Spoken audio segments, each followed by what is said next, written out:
Every piece of Keannu's journey has been so surreal for everybody. I feel like I'm in a movie and everybody's watching. And we're in this bubble and we can't get out. But eventually we'll get out.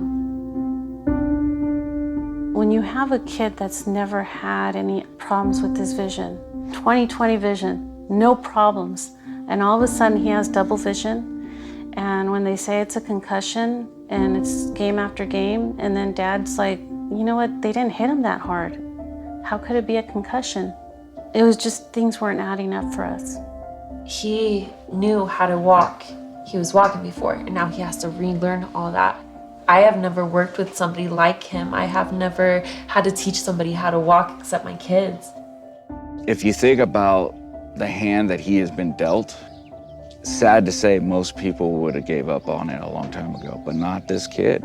There is no quitting in him. And that's the way he was on the field when he played. He was a 6'3", 200-pound quarterback as a freshman. I think he was fast, he was mobile. He was going to be D1 bound by the time he was going to be a senior. We all thought he was a man-child, and he was younger than all of us, so it was fun to watch. He was a multi-sport athlete, so he did football, he did wrestling, he did baseball, and he was talented in each. It wasn't just participating or anything. No, he was a dynamic player in each one. His work ethic is to get the job done. I mean, he's first one there, last one to leave. Keannu finished his football season. He did really well. However, his last game, he couldn't see. He knew what the plays were. He knew where he had to throw. It was just that his teammate had to be there.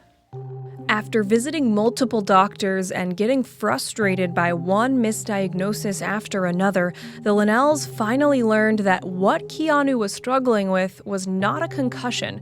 It was something much worse. I remember when he was going to take our dog for a walk and he told me, Mom, I'm not feeling well. I said, go upstairs and lay down. Hopefully you'll feel better. And they were getting ready to go to a wrestling match. So I said, okay, your dad's going to take your brother, drop him off at the high school. He'll come back and pick you up. And when Dad came back, Keannu still wasn't feeling well, and that's when he started throwing up.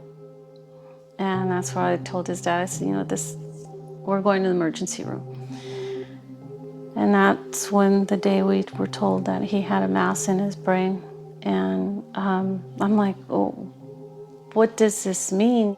The Linnells sought counsel from a neurosurgeon who explained that Keannu had fluid in his brain. Surgery would release the pressure, which was the main cause of his massive headaches. The surgeon explained they would cut a hole in his head to drain the fluid, and if it permitted, they would try to get a biopsy of the tumor and remove it. Things didn't turn out the way they were supposed to. My oldest daughter went into the area where he was supposed to be rolled back into the room, and she saw the nurses huddled up, and the nurse that was assigned to him was in tears. And my daughter told her, I said, what's going on? You need to go tell my mom something, because they just told her the surgery was remarkable and what's going on. And Keannu didn't wake up. They had no idea. They didn't know what to tell us. Well, Keannu ended up having a stroke, an ischemic stroke, in his thalamus, and that's where the tumor was. It was just a domino effect. One thing after another was happening with them, and we were just, okay, what's going on here? And just trying to make sure we didn't fall apart. It was hard. Keannu was in the hospital for a total of 6 months before being transferred to a rehab center where he stayed for approximately 56 days. Once he was home, the recovery process began for the entire family, especially his sister Collin, who now works full-time as his caregiver. He was not speaking at all. He was using a little paper that had alphabets on it, and he was telling us what he wanted and what he was feeling. He was not able to move any of his limbs, so he had probably like less than 5% mobility, and then no mobility at all on his right side. Why do you feel the responsibility to take care of your brother? You have to be there for family. Always be there for them, because there's nobody else that's going to be there for you.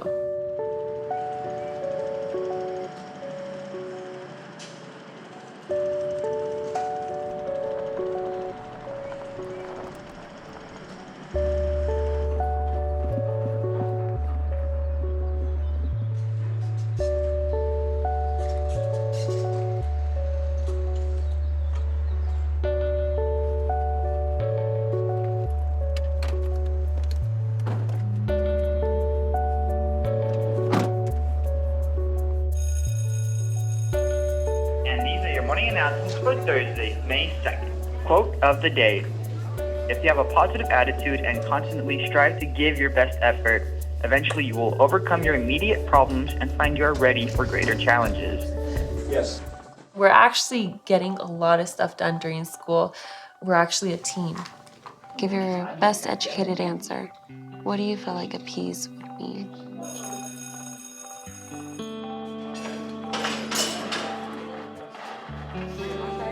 He was super tense. He was going like this a lot.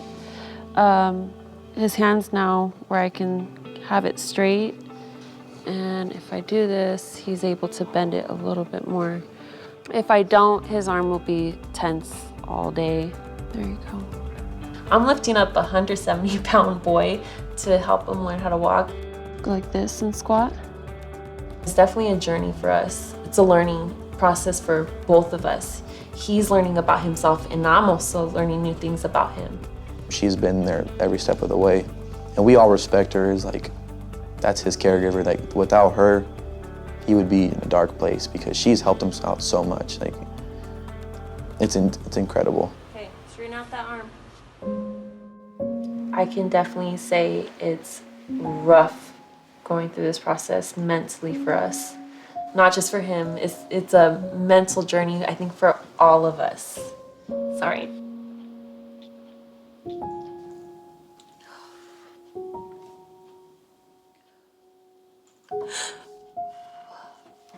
Keannu, how much do you love your sister? I love her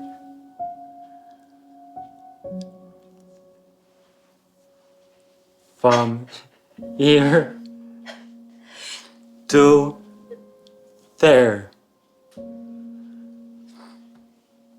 I love my sister Galia.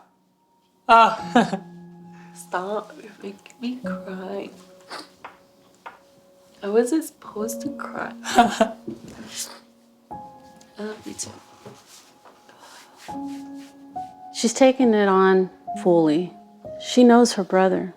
She saw him, growing up. She played with them. She fought with them. She argued with them. It gives her a little fuel when he says, I can't. She's like, heck yeah, you can't. I know you can, and you're going to. She's a former athlete herself, and knowing what it takes to succeed and instilling that on her brother because she knows that he had that as well. It's like, I'm not letting it go. I'm gonna push it because I know you can do it. Since it's happened to him, we've had the whole community support us. Not only like our neighbors, we had the whole community coming to our house, doing prayers with us and making us food and having dinner with us. Even more so, Make-A-Wish stepped in Yeah. and made one of your wishes come true.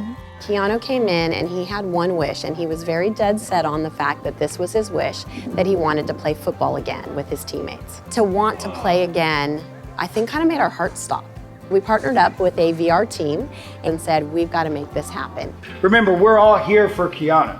This is why we're doing this piece, right? To really help him get inspired and get back into this game again and relive this experience as it was for him.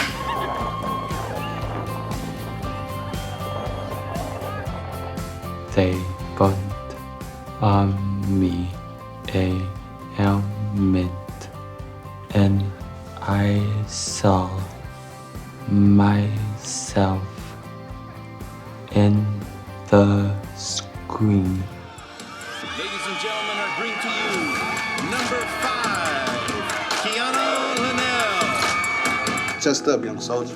We've been here before, we know what it is. We're just thinking what you're gonna do to bring out your sleeve, what's under your sleeve to bring us to victory. Because you've done this before. We're the general and we're your soldiers. We believe in you. You never gave up on us, so we're never gonna give up on you, man. Do what you do, and can't wait to see you out there second half, man.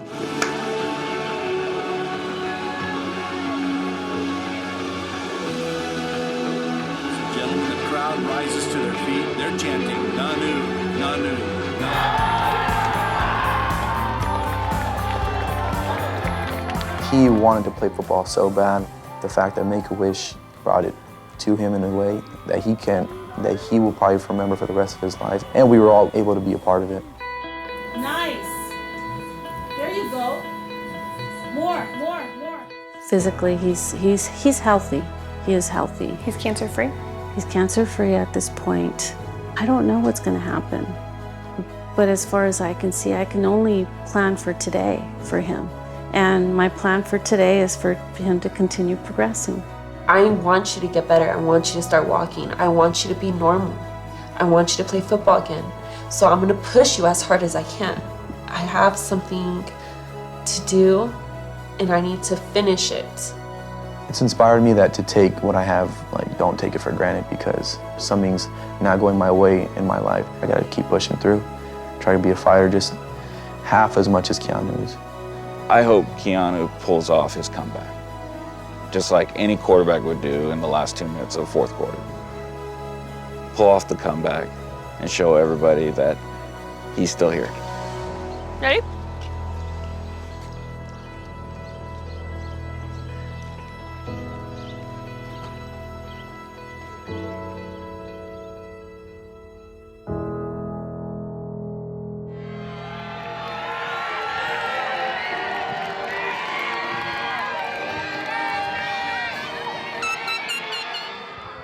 Keannu Eric Morales Linnell.